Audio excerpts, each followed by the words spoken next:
Halo guys, selamat datang di vlog mingguan Bagus Asmito Aji. Oke, mungkin di vlog kita kali ini ya akan lebih banyak monolognya karena memang minggu ini tidak ada hal yang spesial seperti hari-hari yang biasanya saja, yang mana bagaimana kehidupan bapak-bapak kantoran aja. Jadi akan aku mulai ceritakan dari hari Senin sampai hari Minggu ini ketika video ini direcord, apa yang terjadi dalam minggu ini akan aku ceritakan mulai dari sekarang. Sebelum itu silakan like dan subscribe untuk mensupport channel ini agar tetap aslinya nggak apa-apa sih kalau nggak mau subscribe. Soalnya memang channel ini dipakai untuk vlog pribadi saja. Oke. Jadi dimulai hari Senin ya. Hari Senin itu 26 Januari 2026. Nah, seperti biasa hari Senin berangkat kantor jam 7, pulang jam sekitar mungkin jam berapa ya? Jam 3. Karena waktu itu pasiennya kalau hari Senin kan cuma cukup banyak ya. Cuma hari itu yang berbeda dari yang lain adalah jadi saya dan teman-teman kantor itu mau istilahnya kalau di Jawa itu tilik bayi atau menjenguk teman yang habis melahirkan. Cuma temanku ini anaknya nggak di sini. Jadi dia di Bojonegoro itu ngekos. Dan rumah aslinya itu di Cepu, Jawa Tengah. Cepu, Blora, Jawa Tengah. Nah, di sini dia itu ngekos, makanya itu dia udah masuk 2 mingguan terakhir ini. Dan anaknya, bayinya ditinggal di rumah ibunya. Jadi kayaknya nggak ikut ke sini, nggak ikut dibawa ke Bojonegoro. Maka dari itu kita nggak ketemu sama dia gitu, nggak ketemu sama bayinya, nggak ketemu sama keluarganya. Kita ketemu di sebuah warung di depan kos-kosannya. Ya karena mau gimana lagi, dia itu kos di sini kan ya. Jadi dan dia itu selama di sini dia itu akan sering pulang untuk menjenguk bayinya. Mungkin kalau sudah kayak gini bayinya harus minum formula. Nggak mungkin di ASI karena jarak cepunya itu cepu yang bagian bagian barat ya, bagian selatan apa barat ya, kalau di Randu Blatung udah nggak cepu sih. Randu Blatung itu masuknya Blora. Kalau kalian naik kereta api kalian pasti akan melewati stasiun Randu Blatung, terutama buat kereta api yang jalur utara ya, itu pasti ada stasiun di sana. Apalagi yang kereta lokal.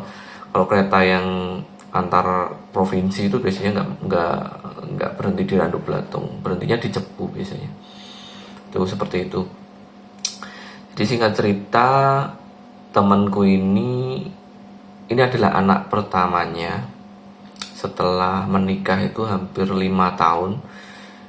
Jadi aku mau tak ceritakan di sini sedikit ya mengenai temanku ini, nggak perlu tak sebutkan siapa namanya. Jadi dia itu temanku kerja masuk pertama 2017 waktu BLUD, terus kemudian dia diangkat jadi P3K tenaga TTK farmasi. Jadi dia itu sudah menikah sejak lama dan belum dikaruniai anak. Nah, dia itu ada anaknya itu dari suaminya ya. Jadi dia menikahi suaminya itu udah punya anak kecil itu, tapi dia sendiri tidak memiliki anak. Jadi dia itu sering gimana ya, karena entah, nggak mau bilang ini gimana ya, cuma dia itu terkena kalau setiap mau hamil itu hamilnya itu nggak jadinya itu antara nanti jadi kista atau hamil anggur. Kalau nggak salah ingat ya, dia pernah cerita itu. Jadi setiap dia hamil ya jadinya kayak hamil anggur itu. Nah, karena sering hamil anggur itu juga, jadi dia sering dikiret itu juga kan. Terus sampai akhirnya apa ya, hamil anggur apa hamil hamil di luar rahim atau gimana, istilahnya seperti itu. Jadi hamilnya itu bukannya jadi hamil yang baik bagus, tapi malah jadi kayak istilahnya bikin sakit lah. Sering itu sampai pada akhirnya itu pernah dia itu kalau nggak salah ingat pernah cerita itu ovariumnya kan, kalau wanita itu ada dua penghasil sel telur, salah satunya itu sudah diambil dan itu membuatnya makin susah memiliki anak. Dan alhamdulillahnya setelah berapa ya, hampir 10 tahun ini akhirnya dia hamil dan punya bayi, alhamdulillah kemarin itu. Dan itu perjuangannya untuk garis 2 yang normal dan sehat itu benar-benar bisa tak akui jempol ya. Kalau orang itu yang lain itu susah garis 2 itu karena nggak jadi, dia itu sering jadi cuma nggak jadi bayi, cuma jadi penyakit, jadi kayak kista, hamil di luar rahim atau gimana, akhirnya yang membuatnya akhirnya diambil itu janinnya daripada nanti jadi sakit atau gimana. Itu temanku yang itu akhirnya alhamdulillahnya dia bisa hamil normal dan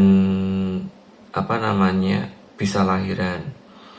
Tapi dalam proses untuk ini yang tak sampaikan apa yang diceritakan ya, dalam proses untuk delivery babynya atau proses kelahirannya bayinya itu, walau itu ujiannya juga berat. Ini makanya saya salut sama pejuang garis 2 itu dia itu sampai karena memang ada kondisi tertentu yang akhirnya membuatnya dia itu harus operasi sesar untuk proses kelahirannya. Dia itu operasi sesar di sebuah rumah sakit yang nggak di tempat dia bekerja gitu loh.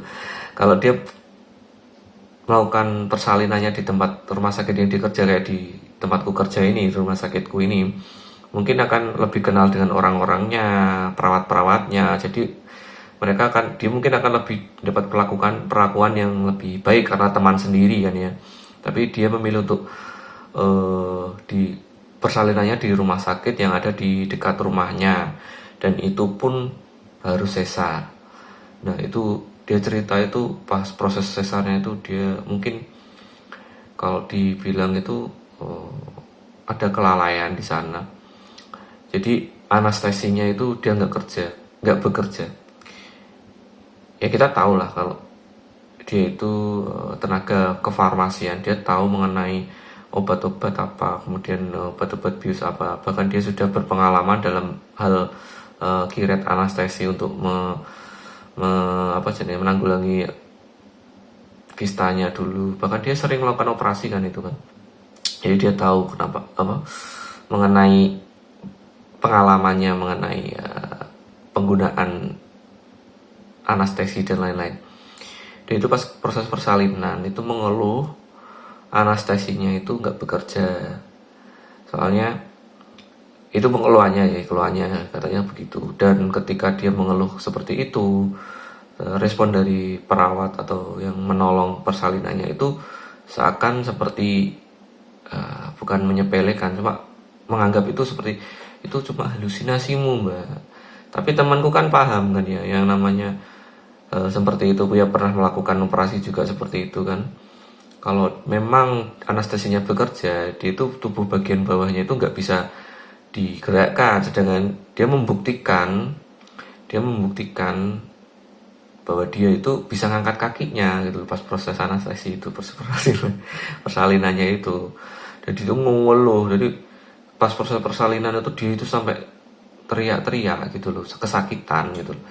Bahkan itu sampai dikasih obat yang sekiranya itu bukan obat anestesi, tapi obat kalau di farmasi itu obat penenang, obat tidur, biar dia itu tidur gitu, bukannya untuk menghilangkan rasa sakitnya. Tapi kan yang namanya kasih obat tidur bagaimanapun kan tetepan dia kan tetap ngerasain sakitnya gitu loh.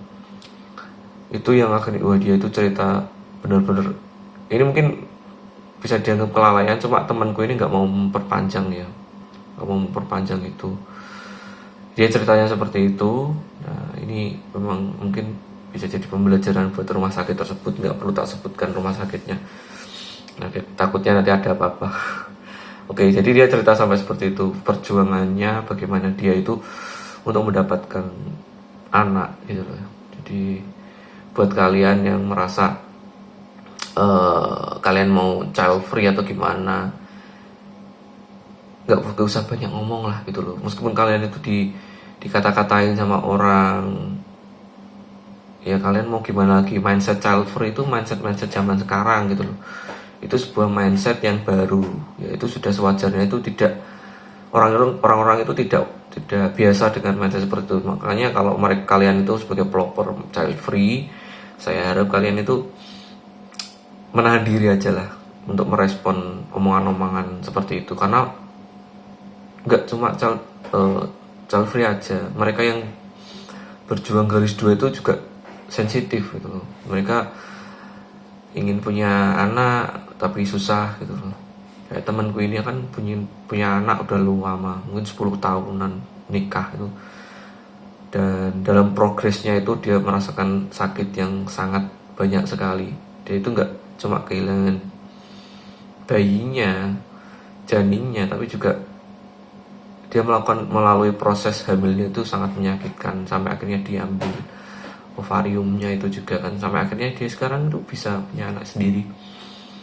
Jadi itu patut juga kita harus hargai itu ya, teman-teman yang child free. Saya sendiri sebenarnya itu juga untuk masa-masa sekarang itu artinya untuk mereka yang child free itu juga saya kagumi. Kalian memutuskan untuk tidak memiliki beban yang berlebih di kehidupan yang sangat berat sekarang ya.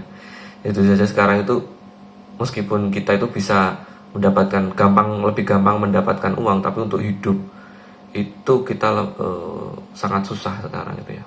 Lebih susah sekarang daripada zaman dulu. Karena kehidupan sekarang itu tidak serta-merta itu makan, kerja terus. Kalau dulu kan kalau zaman dulu itu orang bisa makan itu bersyukur. Sekarang tuh orang bisa makan aja itu belum nggak cukup. Ada kuota internet, ada listrik, ada bayar apa-apa kebutuhan BPJS dan lain-lain, itu juga kebutuhan sekarang. Jadi seperti itu ya teman-teman. Itu baru hari Senin ini sudah 13 menit. Oke, hari Selasa tidak ada hal yang spesial. Jadi ya seperti biasa kita melakukan kerja, terus akhirnya sore pulang, istirahat, main sama anak istri. Hari Selasa. Nah hari Rabu ini aku pulang dari kerja itu mampir ke warung baksonya usaha milik teman gitu.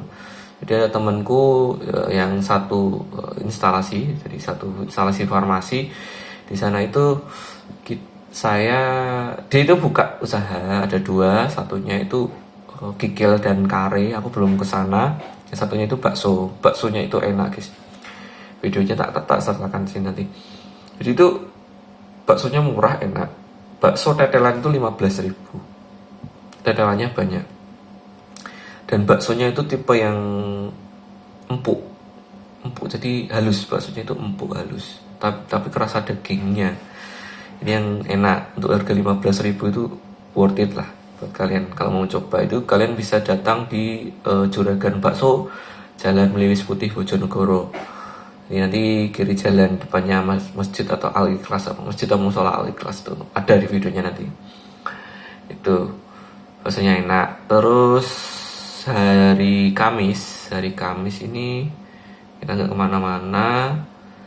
Hari Jumat ini, nah ini aku hari Jumat itu pasiennya nggak begitu banyak. Akhirnya teman-teman udah pulang dulu. Aku seperti biasa menutup apotek. Jerawat gak mari-mari. Kau deh. Entah jerawat, entah Apa ini? Nggak tahu gede. Nggak kempes, sudah hampir seminggu. Oke. Hari Jumat 29 30 Januari 2026. Jam 3 sore. Seperti biasa setiap hari Jumat itu pulangnya pasti belakangan dan nutup apotek ya, karena memang kalau hari Jumat itu pulangnya apoteknya maksudnya tutupnya itu agak siang dan jidat semakin lebar, botak-botak. Sebenarnya aku pengen gawe video mengenai kebotakan, tapi kapan-kapan aja.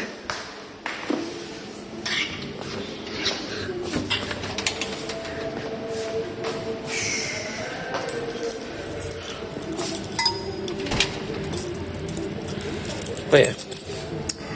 Pengen ngomong apa ya? Ini nanti habis pulang sekalian beli mie ayam di tempat langganan dan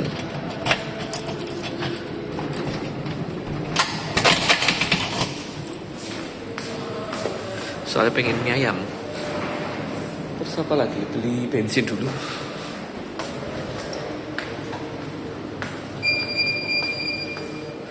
Selalu seperti itu, mengagetkan.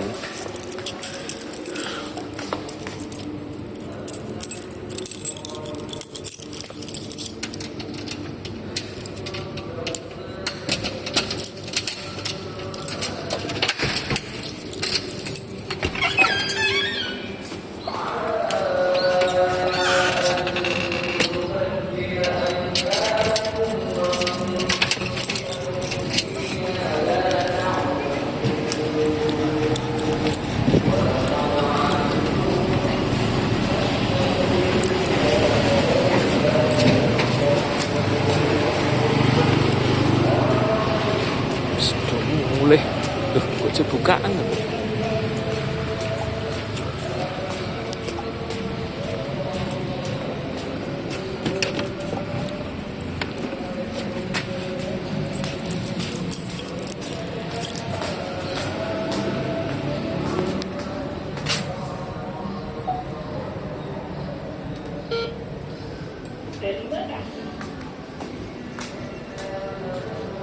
Menutup farmasi rawat jalan.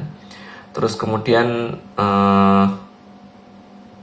sebenarnya pulang itu mau mampir nyari mie ayam tapi nggak jadi. Oh ya, hari Senin juga kemarin tuh malamnya itu aku sama istri itu ke sebuah tempat makan yang cukup murah di Dander, Moza itu beli mie kuah yang isinya itu banyak balungan ya, tulang-tulangnya, dan istri itu pesen seblak dan kita pesen nasi goreng. Harganya cukup murah di sana. Kita 3 porsi nasi, 2 minum sama jajanan, habisnya 50. Bukan porsi nasi, 3 porsi makanan. Tuh. Terus ya, Jumat itu nutup, kita rencana mau beli mie ayam nggak jadi. Nah, terus kemarin malam minggu itu ngapain ya? Saya benar. Malam minggu, Sabtu itu seperti biasa aku nutup juga. Cuma aku pulang itu mampir ngobrol-ngobrol sama Vian di sebuah tempat makan fried chicken. Di sana ngobrol-ngobrol ya seperti biasa kalau sama Vian itu random ngobrolnya sana sini sampai maghrib, terus pulang itu kita malamnya itu kita keluar nyari beras sama istrinya beras. Biasanya itu kita nggak pernah beli beras ya, jadi kita itu makan berasnya itu kita dari, kalau nggak dikasih dari mertua ya dari orang tuaku ya, sama-sama punya sawah.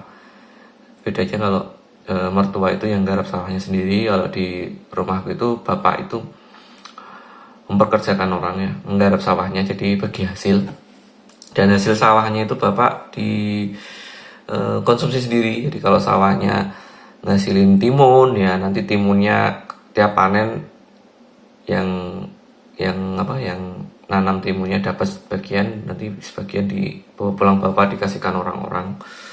Nah ini beras juga seperti itu. Jadi beras sampai sekarang itu nggak pernah beli ya. Ya kemarin itu beli karena memang ya kita itu punya keluarga sendiri ya. Ya ini buat pelajaran juga teman-teman buat mau yang berkeluarga. Meskipun bapak ibu kita atau orang mertua kita orang yang bisa memberikan apapun pada kita, tapi kan kita eloknya atau baiknya untuk tidak mengharapkan itu. Jadi kalau kita nggak dikasih ya udah, mindsetku seperti itu ya, mindsetku untuk keluargaku itu seperti itu. Yang tak didik, yang aku akan didikkan ke anak-anakku nanti akan seperti itu. Jadi meskipun orang tua kita mampu, kita nggak, jangan sampai kalau kita sudah berkeluarga itu menggantungkan kehidupan kita ke mereka gitu loh. Kalau mereka mau ngasih ya diterima, kalau belum ngasih ya kita jangan minta. Kayak beras ini, masalah beras. Jadi beras habis aku nggak minta, tapi nanti kalau orang tua ngasih ya kita terima gitu. Makanya nggak pernah beli beras itu ya gara-gara itu. Orang tua sama mertua itu sama-sama punya berasnya dikasihkan ke kita. Cuma kemarin itu nggak ngasih, makanya kita juga nggak minta. Terus akhirnya kita beli aja gitu aja. Beras juga 5 kilo juga 74.000 ya kalau beli di minimarket. Cukuplah untuk makan. Soalnya kalau dulu itu kita cuma 3 kilo itu dimakan berdua itu sebulan nggak habis. Cuma sekarang kan udah bertiga. Terus anak kan sekarang juga sudah makan nasi. Jadi pas dikasih orang tua itu biasanya lebih-lebih, sampai dikasih selanjutnya biasanya masih, sekarang lebih, sekarang kurang gitu. Makanya beli. Yang masalah malnya beli beras itu lah. Terus minggu. Nah minggu ini, kalau minggu kemarin kita itu main di Car Free Day Bojonegoro, di alun-alun Bojonegoro. Dan kali ini kita main di Gor Bojonegoro, Gor Ngumpak Dalem ya.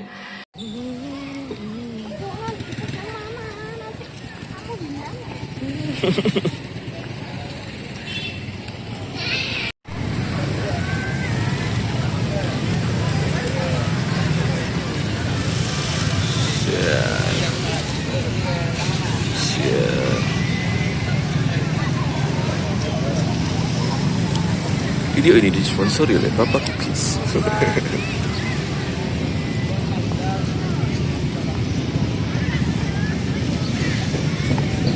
Kamu di mana sekarang? Sudah pernah kesini loh sekali.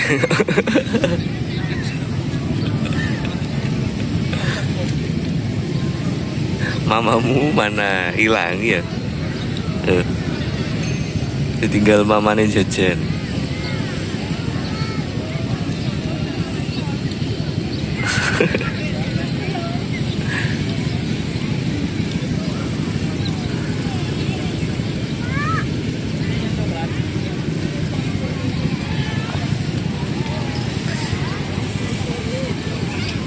Gor Bojonegoro Ngumpak Dalem. Kalau kemarin itu di alun-alun, sekarang minggunya di Gor Bojonegoro. Sama ramenya.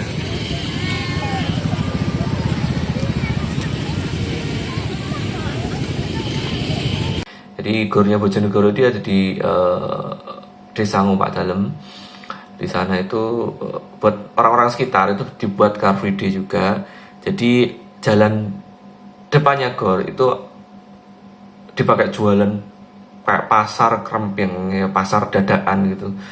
Dipakai jualan apapun di sana, ada nasi pecel, ada buah banyak. Harusnya di situ dikelola sih, kalau menurut harus dikelola untuk mobil dilarang lewat situ. Cuma karena mungkin pengelolaannya nggak ada ya, makanya tadi macet karena ada mobil yang lewat, mobil gede-gede lewat.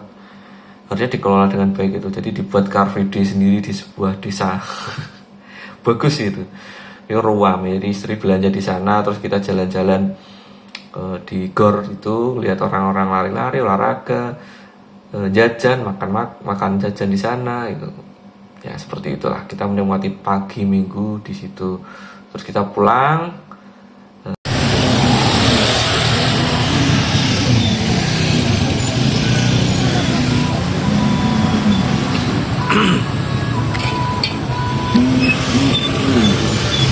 Oh, habis pasar Krempin gitu.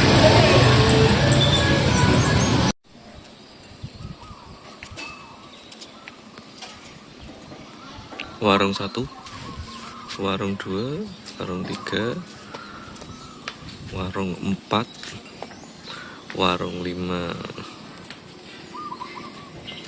Terus mandiin anak, terus anaknya tidur, kita ikut tidur sampai sore.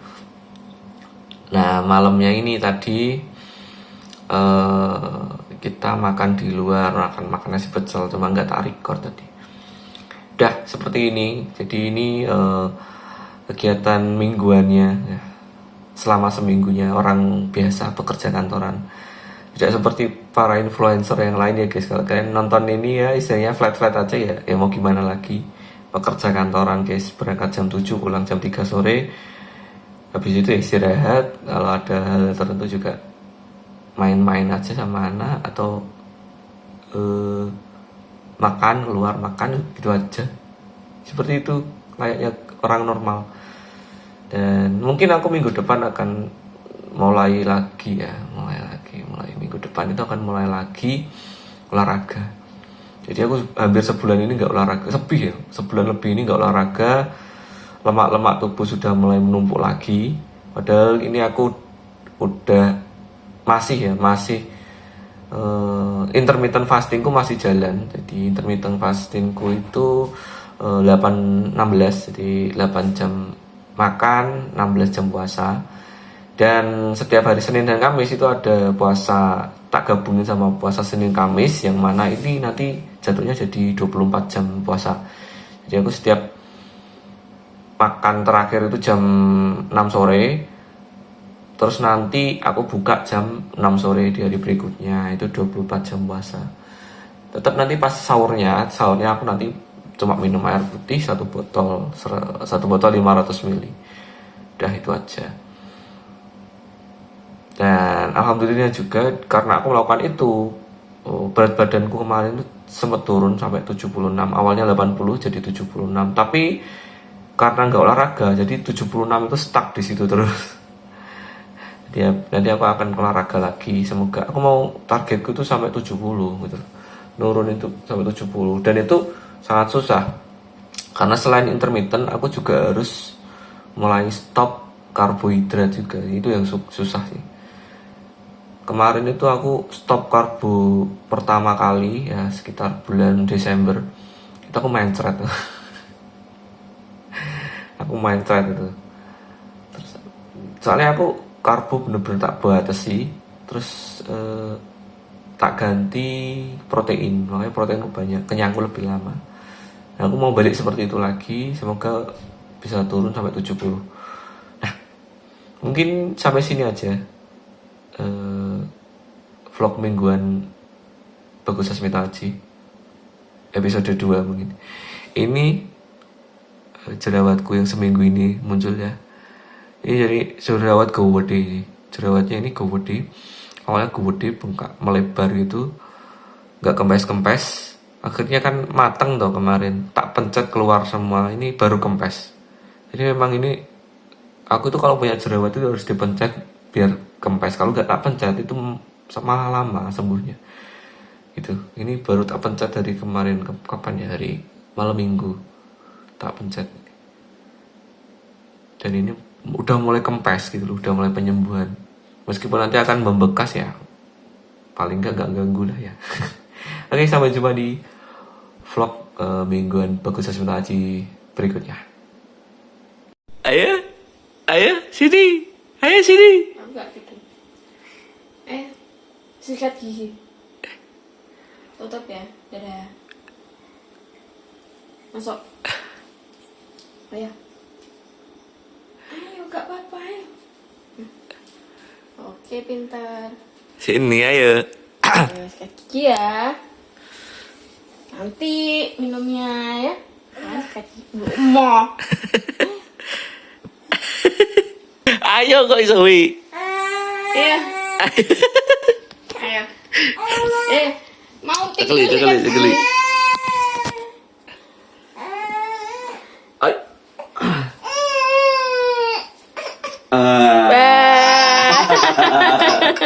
Ayo.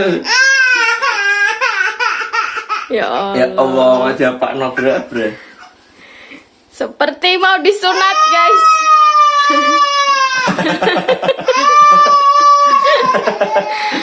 Ayo, nggak apa-apa. Langsung sikat ya. Ya. Hai. Bismillah.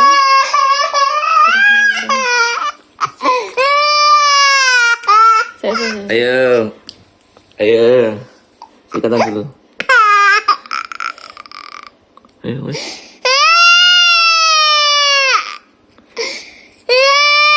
Ya Allah lo.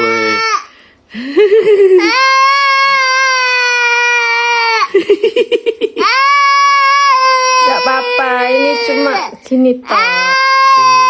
Gigi yang cilik. Wes. Sudah.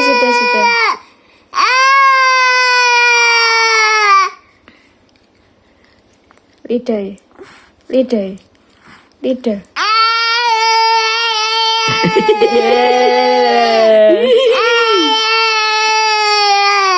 Enak kan? Enak lah. Dia kan gak seneng dikosok ini. Dia patah giginya dimuti. Yo. Sudah, Pak. Yes. Lapisi. Hore. Tisu. Pintar anak mama ya. Good job. Kelabini. Good job, Mama. Minum. Es. Kumur. Kamar mandi. Ayo, matiin, Pak. Sik to. Kamar yang mandi.